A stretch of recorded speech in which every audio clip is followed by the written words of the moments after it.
കുറേ ആയില്ലേ വീടിൻ്റെ അപ്ഡേഷൻസ് ഒക്കെ പറഞ്ഞിട്ട് നമ്മളുടെ പാതടൽ കഴിഞ്ഞാണ്ട് മണ്ണിടലൊക്കെ കഴിഞ്ഞിട്ടുണ്ട്. അപ്പോൾ ഇമ്മ പണിയൊക്കെ കഴിഞ്ഞിട്ട് സ്ഥലം കാണാനായിട്ട് വന്നതാണ് കേട്ടോ. പണിക്കാരുണ്ടായിരുന്നു വന്ന്. ബാബു പിന്നെ വലിയ എഞ്ചിനീയറിൻ്റെ പോരെ അതാണ് കേട്ടോ, അവിടെ ഇതാണ് കേട്ടോ എന്നൊക്കെ ഇമ്മാക്ക് വലിയ കാര്യമായിട്ട് പറഞ്ഞു കൊടുക്കുന്നുണ്ടെങ്കിലോ ഇമ്മാക്കുണ്ടോ മനസ്സിലാവണം.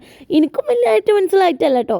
എനിക്ക് കിട്ടിയ മുട്ടായി നിന്ന് മൂലക്കിൽ ഇതുപോലെ ഇരിക്കുകയാണ്. അങ്ങനെ ഒരു സംസാരിച്ച് വീടിൻ്റെ ബാക്ക് ഭാഗം വരെ എത്തിയിട്ടുണ്ടായിരുന്നു കേട്ടോ. പിന്നാലെ ഞാനും ഉണ്ടായിരുന്നു. നമ്മുടെ വീടിൻ്റെ ബാക്ക് ഭാഗം നല്ലൊരു വ്യൂ ആണ് കേട്ടോ. അത് മാത്രമല്ല ഈ സൂര്യൻ അസ്തമിക്കണമൊക്കെ ഇങ്ങനെ ഇവിടെ നിന്ന് കാണാൻ പറ്റൂ കേട്ടോ. ഞങ്ങളെ സ്ഥലത്ത് കണ്ടപ്പോൾ ഇവന് എടുത്തെത്തിയിട്ടുണ്ടായിരുന്നു കേട്ടോ. അവൻ പുതിയതായിട്ട് വാങ്ങിയിട്ടുള്ള മോതിരൊക്കെ കാണിച്ചു തന്നിട്ടുണ്ടായിരുന്നു.